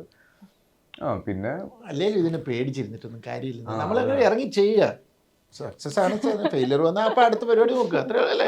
പിന്നെ ഈ ഹണിബി കഴിഞ്ഞ് ആ ഒരു സീസണിൽ ഭയങ്കര ഒരു ഹണിബി വരുന്നു, കിളിപോയി വരുന്നു, കള്ളും കഞ്ചാവും പ്രൊമോട്ട് ചെയ്യാൻ വേണ്ടി പടങ്ങൾ എടുക്കുന്നു എന്നൊക്കെ പറഞ്ഞുള്ള ചീത്തപ്പേരുണ്ടായിരുന്നു. പക്ഷെ അന്ന് നമ്മള് പറയാൻ ശ്രമിച്ചിരുന്നത് സ്റ്റോണർ എന്ന് പറഞ്ഞിട്ടൊരു അങ്ങനത്തെ ഒരു കാറ്റഗറി, ഒരു ജോണർ ഓഫ് സിനിമ ഉണ്ട്, അതിന് ഒരു വലിയ ഫാൻ ഫോളോയിങ് ഉണ്ട് എന്നൊക്കെ നമ്മൾ അന്ന് പറയാൻ ശ്രമിക്കുമ്പോഴും ഭയങ്കര നെഗറ്റീവ് ആയിരുന്നു. പക്ഷെ അന്നൊരു ഡെയറിങ്, അതും ഇന്ത്യയിലെ ഫസ്റ്റ് സ്റ്റോണർ മൂവിയാണ് നമ്മൾ ചെയ്തത്. അപ്പൊ അതൊരു അപർണയുടെ ക്യാരക്ടേഴ്സിലേക്ക് വരുന്ന സമയത്ത് വളരെ നേരത്തെ ഞാൻ പറഞ്ഞ പോലെ തന്നെ മൾട്ടി ലെയർഡ് ആയിട്ടുള്ള, അല്ലെങ്കിൽ കൂടുതൽ സ്ട്രോങ് ഫീമെയിൽ ക്യാരക്ടേഴ്സിനെ പോർട്രേ ചെയ്യുന്നുണ്ട്. അതിൽ വിശ്വാസത്തോടുള്ള ആളുകൾക്ക് കയ്യിലേക്ക് ഏൽപ്പിക്കാൻ കഴിയുന്നുണ്ട് അത്തരം ക്യാരക്ടേഴ്സ്. ഇതേ സമയം തന്നെ പലരും പറഞ്ഞു കേട്ടിട്ടുള്ളതാണ്, സ്ട്രോങ് ഫീമെയിൽ ക്യാരക്ടേഴ്സ് പോർട്രേ ചെയ്തതിന് ശേഷം കുറച്ചുകൂടെ ലൈറ്റർ ക്യാരക്ടേഴ്സുമായിട്ട് അപ്രോച്ച് ചെയ്യാൻ ആളുകൾക്ക് ബുദ്ധിമുട്ടുണ്ടാവുന്നുണ്ട്. അത്തരത്തിലുള്ള അനുഭവങ്ങൾ പലരും പറഞ്ഞു കേട്ടിട്ടുണ്ട്. അപ്പം എനിക്ക് അങ്ങനെ എപ്പോഴെങ്കിലും ഫീൽ ചെയ്തിട്ടുണ്ടോ? എനിക്ക് പൊതുവെ കുറെ ത്രില്ലേഴ്സ്, അതെനിക്ക് തോന്നുന്നു പൊതുവെ ഇപ്പൊ കുറെ ത്രില്ലേഴ്സ് ഇറങ്ങുന്നതുകൊണ്ട് എല്ലാവർക്കും ത്രില്ലേഴ്സ്. ഞാൻ ഒരു ദിവസം എനിക്ക് ഇക്കാടെ അടുത്താ ഞാൻ പറയുന്നത്, എനിക്ക് ഒന്ന് കുറച്ച് തമാശയൊക്കെ ഉള്ള ഒരു പടം ചെയ്യാൻ കൊതിയാവുന്ന. എന്നിട്ട് ഐ തിങ്ക് ഇക്കായോ അതെന്റെ അടുത്ത് പറഞ്ഞു, സത്യം ഒരു ഈ തമാശ, കാരണം അത് വേറൊന്നും കൊണ്ടല്ല, പൊതുവെ ഇപ്പം ഒരു ത്രില്ലർ ഹിറ്റായി കഴിഞ്ഞാൽ പിന്നെ ഒരു സമയത്ത് അഞ്ചാം പാതിര ഹിറ്റായപ്പോൾ അതിന്റെ പിറകെ ഒരുപാട് ത്രില്ലേഴ്സ് വന്നിരുന്നു. ഇപ്പോഴും ഈ ത്രില്ലേഴ്സ് പൊതുവെ എന്താന്ന് വെച്ചാൽ ആൾക്കാർക്ക് കാണുമ്പോൾ ആ ഒരു ക്യൂരിയോസിറ്റി ബിൽഡ് ചെയ്യണ ഒരു സംഭവമാണ് ത്രില്ലർ, ആ ജോണർ എന്ന് പറയുന്നത്. അതുകൊണ്ടായിരിക്കും കുറെ പേര് ത്രില്ലറിലേക്ക് കടക്കുന്നത്, അല്ലെങ്കിൽ കുറെ കൂടെ സീരിയസ് സബ്ജക്ട്സിലേക്ക് കടക്കുന്നത്. എനിക്ക് ഇപ്പൊ സത്യം പറഞ്ഞു കഴിഞ്ഞാൽ, ഞാൻ നേരത്തെ പറയുന്നു, കഴിഞ്ഞ കിഷ്കിന്താണ്ടോ മറ്റേ ത്രില്ലർ എന്ന് പറഞ്ഞിട്ട് ഇന്റർവ്യൂ ഇറങ്ങി കഴിഞ്ഞിട്ട് എല്ലാം പറയാൻ പറ്റുള്ളൂ എന്ന് പറഞ്ഞിട്ടുള്ള ഒരു അവസ്ഥ ഇപ്പോഴും അത് തന്നെ. അപ്പൊ എനിക്ക് ഡെഫിനറ്റ്ലി ലൈറ്റ് ഹാർട്ടഡ്, കുറച്ച് ഫീൽ ഗുഡ് അല്ലെങ്കിൽ കോമഡി ഉള്ള ഫിലിംസ് ഒക്കെ ചെയ്യണമെന്ന് നല്ല ആഗ്രഹമുണ്ട്. പക്ഷെ എനിക്ക് തോന്നുന്നു കുറച്ചുകൂടി ഇപ്പൊ എല്ലാവരും കോൺസെൻട്രേറ്റ് ചെയ്യണത് ത്രില്ലേഴ്സിലായതുകൊണ്ട് ത്രില്ലേഴ്സ് ആണ് വരുന്നത്. എല്ലാം ത്രില്ലറായി. പക്ഷെ അതേ സമയത്ത് ഇപ്പൊ അതുകൊണ്ടാണ് ഞാൻ പറഞ്ഞത്, ജിത്തു സാറിന്റെ ഒരു സിനിമയിൽ ത്രില്ലർ ഇപ്പൊ അങ്ങനെ പറയില്ല, എന്നാലും സാർ ഇപ്പൊ ദൃശ്യം, മെമ്മറീസ് എല്ലാം എനിക്ക് ഭയങ്കര ഇഷ്ടമുള്ള സിനിമകളാണ്. അപ്പോൾ സാറിനെ പോലത്തെ ഒരാള് ഒരു ത്രില്ലർ ചെയ്യാൻ വിളിക്കുമ്പോൾ ഡെഫിനറ്റ്ലി ഇറ്റ്സ് എ യെസ്. അതിനൊരിക്കലും ഞാൻ നോ പറയില്ല അങ്ങനെ. പക്ഷെ വേറെ കുറെ ലൈറ്റ് ഹാർട്ടഡ് ആയിട്ട് കുറച്ചും കൂടെ തമാശ, എനിക്ക് അതിലൊരു ഡിഫറൻസ് വന്നത് ഇപ്പൊ റായൻ എന്ന് പറഞ്ഞിട്ടുള്ള സിനിമയിലെ ക്യാരക്ടർ കുറച്ചും കൂടെ ഡിഫറൻറ്റ് ആയിരുന്നു. എനിക്ക് ഭയങ്കര എൻജോയ് ചെയ്തിട്ട് ഞാൻ ചെയ്തിട്ടുള്ള ഒരു അത് എന്താ പറയാ, ഇപ്പൊ ഞാൻ ചെയ്ത ത്രില്ലേഴ്സ് എന്നുള്ളൊരു ഇതിന്ന് കുറച്ച് ഡിഫറെന്റ് ആയിട്ടുള്ളതായിരുന്നു Raayan. But yes, I definitely would like to do കുറച്ച് കോമഡി അല്ലെങ്കിൽ കുറച്ച് ഫീൽ ഗുഡ് ആയിട്ടുള്ള സിനിമകൾ. ഈ തമിഴ് സിനിമകളെ പറ്റി പറയുമ്പോൾ ആസിഫ് ഖാൻ പറഞ്ഞിട്ടുണ്ട്, വളരെ നേറ്റീവ് ആയിട്ട് തോന്നാറുണ്ട് തമിഴിൽ പോയിട്ട് ചെയ്യുന്ന സിനിമകളടക്കം. ഇതേപോലെ പാട്ടുകളിലും അത് തോന്നാറുണ്ട്. തമിഴ് പാട്ട് പാടുമ്പോൾ പോലും ഒരു നേറ്റീവ് പാടുന്ന പോലെ തന്നെ ഫീൽ ചെയ്യാറുണ്ട്. ഇത് ഒരു കൾച്ചർ എക്സ്പ്ലോർ ചെയ്യാനുള്ള ഒരു സ്റ്റഡി കൂടെ നടത്താനുള്ള താല്പര്യം കൊണ്ടാണോ അത്രയും റോ ആയിട്ട് ആ ക്യാരക്ടേഴ്സിലേക്ക് വരാൻ പറ്റുന്നത്? തമിഴ് കുറച്ചുകൂടെ ഇപ്പം വീട്ടിലാണെങ്കിലും അമ്മയും അച്ഛനും സിംഗേഴ്സാണ്. അവര് കുറേ വർഷങ്ങൾ ഒരു മല്ലിശ്ശേരി എന്ന് പറഞ്ഞ ഓർക്കസ്ട്രയിൽ ആണ് പെർഫോം ചെയ്തുകൊണ്ടിരുന്നത്. അത് കൂടുതൽ കോയമ്പത്തൂർ, അച്ഛൻ പാലക്കാടാണ്, കോയമ്പത്തൂർ അങ്ങനെ. അപ്പം ഞാൻ ഇഷ്ടം പോലെ തമിഴ് സോങ്സ് പാടിയിട്ടും ഇവരല്ലാണ്ട് പ്ലേ ചെയ്തിട്ടും എല്ലാം ഞാൻ കേട്ടിട്ടുണ്ട് ഒരുപാട്. എനിക്ക് അച്ഛന് ഭയങ്കര, നമ്മളെല്ലാവരും ഭയങ്കര ഇളയരാജ ഫാൻസാണ് ഞങ്ങളെല്ലാവരും. അപ്പം ഞാൻ ഒരുപാട് അമ്മയും അച്ഛനും ഒക്കെ, അമ്മയ്ക്കൊരു ഫുൾ ഷെൽഫ് കാസറ്റ്സ് ഉണ്ടായിരുന്നു. അപ്പം പഴയ പാട്ടുകൾ മലയാളവും ഉണ്ട്, പക്ഷെ തമിഴ് സോങ്സും എല്ലാം ഞാൻ പണ്ട് തൊട്ടേ കേട്ട് ശീലമുള്ളതുകൊണ്ടും സിനിമകളും കണ്ട് ശീലമുള്ളതുകൊണ്ടും ഭയങ്കര ഏലിയൻ ലാംഗ്വേജ് ആയിരുന്നില്ല തമിഴ്. പിന്നെ സ്ലാങ് കുറേ ഉണ്ട് എന്നുള്ളത് ഞാൻ സത്യം പറഞ്ഞു കഴിഞ്ഞാൽ സൂര്യ റിപ്പോർട്ടറിൻ്റെ ആ സമയത്തൊക്കെ ഞാൻ അറിഞ്ഞത്. മധുരൈ സ്ലാങ്, കോയമ്പത്തൂർ വേറെ സ്ലാങ് ആണ്, ഇതൊക്കെ ഞാൻ അറിഞ്ഞത് പിന്നെയാണ്. പക്ഷെ തമിഴ് എന്നുള്ളൊരു ലാംഗ്വേജ് പൊതുവെ ഒരു ഏലിയൻ ലാംഗ്വേജ് ആയിരുന്നില്ല, എപ്പോഴും ക്ലോസ്, എവിടെയോ എൻ്റെ ഉള്ളിലൊരു ക്ലോസ് ആയിട്ടുള്ള ഒരു ലാംഗ്വേജ് തന്നെയായിരുന്നു തമിഴ്. ഇപ്പൊ പറഞ്ഞ പോലെ സിംഗറാണ്, ആക്ടറാണ്, ഓന്റർപ്രണറാണ്, ഇപ്പൊ പല റോളുകളാണല്ലോ. ഇത് ബാലൻസ് ചെയ്യുന്നതിൽ ഒരു ഹൈ കണ്ടെത്താറുണ്ടോ? എനിക്ക് ഇപ്പൊ ഇവന്റ്സും ഞാൻ തുടങ്ങിയത് എനിക്ക് പേഴ്സണലി ഭയങ്കര ഇഷ്ടമുള്ള, ഭയങ്കര പാഷനേറ്റ് ആയിട്ട് തുടങ്ങിയത്. അപ്പൊ ഞാൻ പരമാവധി ഇപ്പൊ ഷൂട്ടില്ലാത്ത സമയത്താണ് ഇവന്റ്സ് എടുക്കാറുള്ളത്. കാരണം എനിക്ക് അതിൽ ഇൻവോൾവ് ആയി പണിയെടുക്കാനും ഇതിനൊക്കെ ബിഹൈൻഡ് ദ സീൻ ഓടാൻ ഭയങ്കര ഇഷ്ടമുള്ള ഒരാളാണ്. അപ്പോൾ അത് അതിൻ്റെതായിട്ടുള്ള ഒരു പാഷനിൽ തുടങ്ങിയതല്ല. ഇപ്പൊ ഞാൻ ഭയങ്കര ഒരു എന്താ പറയാ ബിസിനസ് ഭയങ്കര വളർത്തി വലുതാക്കണം, അത് ഇപ്പൊ ആ ചിന്തയിൽ തുടങ്ങിയതല്ല. I'm very grateful for what I have now. പക്ഷെ ആ ഒരു പാഷന്റെ പുറത്ത് തുടങ്ങിയത്. അപ്പം ഞാൻ അത് ബാലൻസ് ചെയ്യാൻ നോക്കാറുണ്ട്. പക്ഷെ എല്ലാം ചെയ്യാൻ പറ്റുന്നുണ്ടെന്ന് ഐ എം വെരി ഗ്രേറ്റ്ഫുൾ, അതിന് എല്ലാം ചെയ്യാൻ പറ്റുന്നുണ്ട് എന്നുള്ളതിന്. ഈ പറഞ്ഞതുപോലെ ത്രില്ലേഴ്സ് സാച്ചുറേറ്റഡ് ആവുന്ന ഒരു പോയിന്റ് ആണെന്ന് തോന്നിയുണ്ടോ? ചിലപ്പോൾ തോന്നുന്നു അത് നമുക്ക് വേറെ ഓപ്ഷൻ ഇല്ലാത്ത ഒരു ഇതിലേക്ക് വരികയാണ്. മനസ്സിലായോ? മാർക്കറ്റിൽ എപ്പോഴും ഡിഫറെൻറ്റ് ജോണേഴ്സ് കിടക്കുന്നതാണ് നല്ലത്. ഇതിപ്പോൾ ഇൻഡസ്ട്രിയുടെ ഒരു കുഴപ്പം എന്താണെന്ന് വെച്ച് കഴിഞ്ഞാൽ, ഒരു ആക്ഷൻ സിനിമ ഹിറ്റായ പിന്നെ ഇടിയായിരിക്കും പടങ്ങളായിരിക്കും.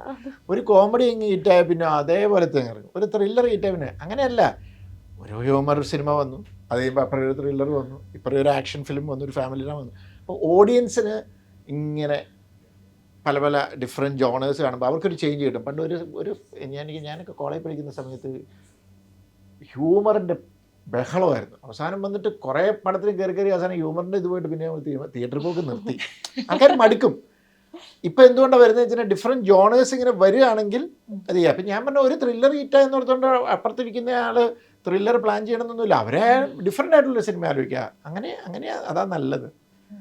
ഇപ്പം എന്നെ സംബന്ധിച്ചിടത്തോളം പേഴ്സണലി സ്പീക്കിംഗ്, എനിക്ക് കണ്ടിന്യൂസ് വരുമ്പോൾ ഒരു മടുപ്പ് ഫീൽ. അപ്പോഴാണ് ഞാൻ ഇടയ്ക്കൊന്ന് അടുത്തതിലേക്ക് ചാടുന്നത്. ഒരു സാച്ചുറേറ്റഡ് ആയിട്ട് തോന്നാറുണ്ടോ കഥകളിൽ? ചിലപ്പോൾ തോന്നും.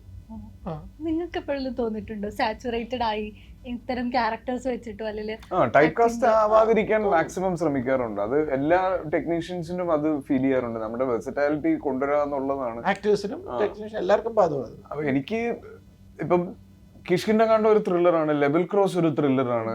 അപ്പം നമ്മൾ ഇത് മാത്രമാണോ ജഡ്ജ് ചെയ്യാൻ പറ്റുന്നുള്ളൂ എന്നുള്ളൊരു സംശയം വന്നായിരുന്നു എൻ്റെ അടുത്തേക്ക് വരുന്നത്. ഇപ്പൊ രേഖാചിത്രം എഗെയിൻ അതിനൊരു ത്രില്ലർ സ്വഭാവം. പക്ഷെ ഇതെല്ലാം പല മൂഡ്സ് ആണെങ്കിൽ പോലും ഇതിന്റെ കോർ ഐഡിയ ഒരു ത്രില്ലർ ആണെന്നുള്ള പ്രശ്നം ഉണ്ടായിരുന്നു. പക്ഷെ അതിൽ നിന്ന് മാറ്റി എങ്ങനെ എന്ത് എന്നുള്ളത് അതിനെ ചലഞ്ച് ചെയ്യുന്ന രീതിയിലുള്ള ഒരു സ്ക്രിപ്റ്റ് വരണം. അപ്പൊ അതാണ് ഇവർ ഫേസ് ചെയ്യുന്ന പ്രശ്നം എന്താണെന്ന് വെച്ച് കഴിഞ്ഞാൽ, ഇവരുടെ അടുത്തേക്ക് വരുന്നതിൽ നിന്നല്ലേ ഇവർക്ക് ചൂസ് ചെയ്യാൻ പറ്റുള്ളൂ. അത് നല്ലതാണേ നമ്മൾ ഓട്ടോമാറ്റിക്കലി അത് ഓക്കെ യെസ് പറയുമ്പോൾ. പക്ഷെ at the end of the day thriller. ഇപ്പം ഞാൻ കാലിക്കറ്റ് എൻ്റെ ഒരു ഫ്രണ്ടിൻ്റെ വീട്ടിൽ പോയപ്പം എല്ലാവരും ഇരുന്ന് നീയും ആസിഫ് അലിയും കൂടെ ഞങ്ങൾ ഇങ്ങനെ ഒന്ന് ടെൻഷൻ അടുപ്പിക്കുന്നത് നിർത്തും പറഞ്ഞു. എന്ത് ചെയ്യാൻ, അതാണ് നല്ലത് വരുന്നത്, അതുകൊണ്ട് നമ്മളെ ചെയ്യും. അവരെല്ലാവരും മറ്റേ കിഷ്കിന്ദാണ്ട കഴിഞ്ഞപ്പോൾ ഇക്കാടെ രേഖാചിത്രം എനിക്ക് ടെൻഷനായിട്ട് പടം കാണുമ്പോൾ ഇഷ്ടം കൊണ്ട് എല്ലാവർക്കും ആ ഫീല് കിട്ടുന്നുണ്ട്. എന്താ പടം ഉദ്ദേശിക്കുന്നതെന്നുള്ളത് എല്ലാവർക്കും എത്തുന്നുണ്ട്. അതുകൊണ്ടാണ് ഈ പടങ്ങളൊക്കെ വിജയിച്ചത്. പക്ഷെ നമ്മളെ സംബന്ധിച്ച് എല്ലാം നമുക്ക് ഒരു മൂഡാണ് at the end of the day വരുന്നത്. ഒരു സമയത്ത് ഫീൽ ഗുഡും പ്രശ്നമായിരുന്നു. എന്നെ കണ്ടു കഴിയുമ്പോൾ പിന്നെ നമ്മുടെ ഇൻഡസ്ട്രിയിൽ ഒരു സമയത്ത് ഭയങ്കര റിയലിസ്റ്റിക് സിനിമയുടെ ഒരു സമയമായിരുന്നു. അത് കുറച്ചാൾ പെട്ടെന്ന് അത് കഴിഞ്ഞപ്പോൾ അതങ്ങ് മാറി, പിന്നെ വേറെ ഇതിലേക്ക് വന്നു, പിന്നെ എല്ലാവരും അതിന്റെ പുറകെ പോകും. ഈ റീമേക്കുകളിൽ വരുന്ന സമയത്ത് ഇപ്പം ദൃശ്യത്തിന്റെ കാര്യം തന്നെ എടുത്ത് ഏറ്റവും കൂടുതൽ ഒരു പക്ഷേ റീമേക്ക് പോയിട്ടുള്ളത് തന്നെ ദൃശ്യമായിരിക്കും. ഇതിന് ഒരുപാട് ക്രിറ്റിസിസംസും അതേ സമയം വന്നിട്ടുണ്ട്. ഇപ്പൊ തെലുങ്ക് അല്ലെങ്കിൽ ഹിന്ദി പതിപ്പുകളൊന്നും നമ്മുടെ എക്സ്പെക്ടേഷനിൽ വന്നിട്ടില്ല. അതേ സമയത്ത് അതാത് ഇൻഡസ്ട്രികളിൽ ഹിറ്റായിട്ടുണ്ട്, അവിടുത്തെ ആളുകളുമായിട്ട് കണക്റ്റ് ആയിട്ടുണ്ട്, അതിനനുസരിച്ച് കൾച്ചറൽ ചേഞ്ച് അതിന് വന്നിട്ടുണ്ട്. ഇതിനൊരു രണ്ട് പുറമുണ്ടല്ലോ. ഒന്ന്, നമ്മുടെ ആളുകളുടെ പ്രിയപ്പെട്ടത് എന്നുള്ളതിൽ നിന്ന് അത് മാറിപ്പോകുന്നു എന്നുള്ളൊരു ടെൻഷൻ ഉണ്ടാകുക. അതേസമയം മറ്റൊരു സ്ഥലത്ത് ഒരു വലിയ ഒരു മാർക്കറ്റ് പോലും തുറന്നു തരാണ്. ഇപ്പോൾ രാജ്യത്തിന് പുറത്തു പോലും അത് റീമേക്ക് ചെയ്ത് പോവുകയാണ്. ഈ ഒരു രണ്ട് കോൺസിക്വൻസസ് ഉണ്ടല്ലോ, രണ്ട് തരത്തിലുള്ള കോൺസിക്വൻസസ്. അതിനൊരു മേക്കർ എന്നുള്ള രീതിയിൽ എങ്ങനെയാണ് കാണുക? ഒന്നാമത്തെ കാര്യം എന്താണെന്നറിയോ, എൻ്റെ ഒരു കാഴ്ചപ്പാട് പറയാം. ഞാനൊരു സിനിമ കണ്ടു മലയാളത്തിൽ, എനിക്ക് ഭയങ്കരമായിട്ട് ഇഷ്ടപ്പെട്ടു. അത് തമിഴിൽ പോയി, തമിഴ് അവരുടേതായ രീതിയിൽ അവർ പ്രസൻറ്റ് ചെയ്തു, അവിടെ ഹിറ്റായി. അവിടുത്തെ ഓഡിയൻസിന് അത് ഓക്കെയാന്നേ. അവർക്ക് പ്രിയപ്പെട്ട ആക്ടർ അതാണ്, അവർക്കത് ഓക്കെയാണ്. അതിന് നമ്മളിവിടെ ഇരുന്നുകൊണ്ട് പിന്നെ ഇനി അതിന് മാറ്റി വരച്ച് നോക്കി അതോട് ഞാൻ അങ്ങനെ പരിപാടിക്ക് പോകാറില്ല. നമുക്ക് ദൈവം സഹായിച്ച് ഇന്ത്യയിലെ ഫൈനസ്റ്റ് ആയിട്ടുള്ള ആക്ടേഴ്സ് മലയാളത്തിൽ എന്ന് വിശ്വസിക്കുന്ന ഒരാളാണ്. ഇന്ന് കരുതി അപ്പുറത്തുള്ളവരൊന്നും മോശക്കാരാണെന്നൊന്നുമല്ല. അത് അവർ തന്നെ സമ്മതിക്കാറുണ്ട്. മലയാളത്തിൽ അതുപോലെ കണ്ടന്റ് വരുന്നു, ഇത് വരുന്നു. ഇത് കഴിഞ്ഞത് ചൈനീസ് ലാംഗ്വേജിലേക്ക് പോയി. അതിൻ്റെ ഒരു ഇത് കാണുമ്പോൾ നമുക്ക് കാണുമ്പോൾ അയ്യോ ഇത് ഇങ്ങനെയൊക്കെയല്ല, പക്ഷെ അത് അവർക്കത് ഓക്കെയാണ്. ഇപ്പം റീസെൻ്റ്ലി മറ്റേ വിയറ്റ്നാം, ഇന്തോനേഷ്യയും വേറെ ഇതിൻ്റെ കൂടെ സൈൻ ചെയ്തു. ഈയിടെ ഞാൻ കഴിഞ്ഞ ദിവസം സൈൻ ചെയ്ത് കൊടുത്തത് 2 ലാംഗ്വേജിലൂടെ വരാൻ പോവാണ്. കൊറിയയിൽ 2000 ഈ വർഷം അവസാനം കൊറിയൻ സ്റ്റാർട്ട് ചെയ്യും എൻ്റെ ഷൂട്ട് ദൃശ്യത്തിൻ്റെ. അപ്പോൾ അവിടെയൊക്കെ വരുമ്പോൾ അവർക്ക് അവരുടേതായ ഹീറോയിനെ വെച്ച് അവരുടേതായ രീതിയിൽ ചെയ്യുന്നു. അത് നമ്മൾ കണ്ടിട്ട് ഇതായിരുന്നു നല്ലത് എന്ന് ഞാൻ പറയാമല്ല, പിന്നെ പറയേണ്ടവർ അവരുടെ സ്വാതന്ത്ര്യം അവർ പറഞ്ഞോട്ടെ. ഇപ്പോൾ ഞാൻ തെലുങ്ക് ചെയ്ത് കഴിഞ്ഞപ്പം അവിടെ വെങ്കടേഷ് എന്ന ആക്ടറെ ഭയങ്കരമായിട്ട് എനിക്ക് ഇപ്പോഴും ഇടയ്ക്കിടയ്ക്ക് മെസ്സേജ് അയക്കുന്നത്, 3rd വരുമ്പോൾ വെങ്കടേഷിൻ്റെ ഫോട്ടോ ഒക്കെ വെച്ചിട്ട്. കാരണം is a big fan of Venkatesh. അപ്പോൾ അവർക്കത് വെങ്കടേഷ് ചെയ്യുമ്പോൾ അത് വലിയ കാര്യമാണ്. അപ്പം എന്ന് പറയുന്നത് പോലെ അത്രേ ഉള്ളൂ. ഞാനതിനെ അങ്ങനെ കാണത്തുള്ളൂ, അങ്ങനെ കാണാവുള്ളൂ. നമ്മളെന്തിനത്. ആസിഫ് അലിയോടുള്ള എൻ്റെ ഒരു മാൻഡേറ്റ് ക്വസ്റ്റ്യൻ ആണ് ടിക്കി ടാക്കയുടെ അപ്ഡേറ്റ്. കഴിഞ്ഞ പ്രാവശ്യം ഞാൻ ചോദിച്ചിരുന്നു, പക്ഷെ വീണ്ടും ചോദിക്കുകയാണ്. ഇപ്പോൾ കുറേ അപ്ഡേറ്റ്സ് വരുന്നുണ്ട്. നസ്ലൻ അതിൽ ജോയിൻ ചെയ്തു. എന്താണ് ടിക്കി ടാക്കയുടെ ഒരു വിശേഷം? എപ്പോൾ വരും ടിക്കി ടാക്ക? ഇനി നമ്മൾ പ്ലാൻ ചെയ്യുന്നത് ഒരു ഇയർ എൻഡോട് കൂടി തിയേറ്റേഴ്സിൽ എത്തിക്കുക എന്നുള്ളതാണ്. കുറച്ച് സമയമെടുത്ത് ഷൂട്ട് ചെയ്യേണ്ട ഒരു സിനിമയാണ്. ഇപ്പം നമുക്കൊരു ഒരു കണ്ടിന്യൂസ് ആയിട്ട് അത് ഷൂട്ട് ചെയ്യാൻ പറ്റില്ല. കുറച്ച് ഫിസിക്കലി ഡിമാൻഡ് ചെയ്യുന്നൊരു സിനിമ കൂടിയാണ്. അപ്പോൾ ഇടയ്ക്ക് ബ്രേക്ക് ചെയ്യും. ഇപ്പോൾ നമ്മളിപ്പോൾ പ്രൊമോഷൻസിന് വന്നപ്പോൾ ഒരു 10 days ബ്രേക്ക് ചെയ്തിട്ടാണുള്ളത്. അപ്പം അങ്ങനെ നടക്കുന്നു. പക്ഷേ എക്സൈറ്റിംഗ് ആണ്. ഞാൻ ഇതുവരെ ട്രൈ ചെയ്യാത്ത അങ്ങനത്തെ ഒരു ക്യാരക്ടറും അങ്ങനത്തെ ഒരു ഫിലിം മേക്കിങ്ങും ആണ്. രോഹിത്തിൻ്റെ കൂടെ ഞാൻ ചെയ്ത 2 സിനിമകളിൽ നിന്നും നമ്മുടെ കോമ്പിനേഷൻ വരുമ്പോൾ ആ സിനിമയ്ക്ക് ഒരു ഐഡന്റിറ്റി ഉണ്ടാവണം. ഇപ്പോൾ ഓമനക്കുട്ടനാണെങ്കിലും ഇബ്ലീസ് ആണെങ്കിലും അത് ശ്രദ്ധിക്കപ്പെട്ട സിനിമകളായിരുന്നു. അപ്പം അഗൈൻ ഇതിലേക്ക് വരുമ്പോൾ അതിൻ്റെ എല്ലാം മുകളിൽ നിൽക്കുന്ന നമ്മൾ 2 പേരും ട്രൈ ചെയ്യാത്തൊരു പുതിയ പരിപാടി ആയിരിക്കണം എന്നുണ്ട്. ഒത്തിരി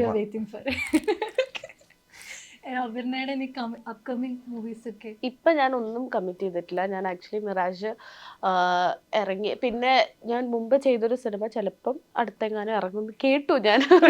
അപ്പൊ മിണ്ടിയും പറഞ്ഞും എന്ന് പറഞ്ഞ പടം. അപ്പം അത് 2 ആയിരിക്കും. അത് ആക്ച്വലി ഒരു കുറച്ചും കൂടെ വ്യത്യാസമായി, കുറച്ച് ഈ പറഞ്ഞ ലൈറ്റ് ഹാർട്ടഡ് ആയിട്ടുള്ളൊരു സംഭവമാണ്. അപ്പോൾ എനിക്കത് സന്തോഷമുണ്ട് അത് റിലീസാവുന്നതിൽ. അപ്പോൾ ഇത് 2 ആണ് ഇപ്പോൾ കറന്റ്ലി. അപ്പം ഞാൻ ഈ പറഞ്ഞ മാതിരി ത്രില്ലേഴ്സാണ് വീണ്ടും വീണ്ടും വന്നുകൊണ്ടിരിക്കുന്നത്. അപ്പം ഞാനിങ്ങനെ കുറച്ച് വേറെ എന്തെങ്കിലും വേണം എന്നുള്ള രീതിയിൽ വെച്ചിട്ടുള്ളതുകൊണ്ടാണ് ഞാൻ കോൺഷ്യസ്ലി എടുത്തൊരു ഇതാണ് ഗ്യാപ്പ്. സാറിനോടാണ് ചോദിക്കേണ്ടത്. ഏറ്റവും കൂടുതൽ അദ്ദേഹത്തിനാണ്, ഞങ്ങളെക്കാൾ കൂടുതൽ. റാം അടക്കമുള്ള സിനിമകൾ, ദൃശ്യം 3 കാര്യത്തെക്കുറിച്ച് എനിക്കിപ്പോൾ ഒന്നും പറയാൻ പറ്റത്തില്ല. കാരണം അത് പറയാൻ അറിയില്ല. കാരണം അത് പ്രൊഡ്യൂസർ സൈഡിൽ നിന്ന് വരുന്ന ഒരു കോളാണ്. അതിനകത്ത് ഇപ്പോൾ എനിക്ക് അവർ വന്നാൽ കണ്ടിന്യൂ ചെയ്യും, അത്രേ എനിക്ക് പറയാനുള്ളൂ. ടിക്കറ്റൊക്കെ അല്ലാതെ സിനിമകൾ വേറെ ഒന്നും ഇപ്പോൾ അങ്ങനെ കമ്മിറ്റ് ചെയ്തിട്ടില്ല. ഇനി ടിക്കറ്റാക്കിക്ക് ശേഷം ജോയിൻ ചെയ്യുന്ന ഒരു ജിസ് ജോയ് സിനിമയാണ്. അതാണ് ആസ് ഓഫ് നൗ ഉള്ള plans. Okay, so exciting and all the best for Miraj. We are excited to watch it too. Thank you. So theater il kaanam. Thank you.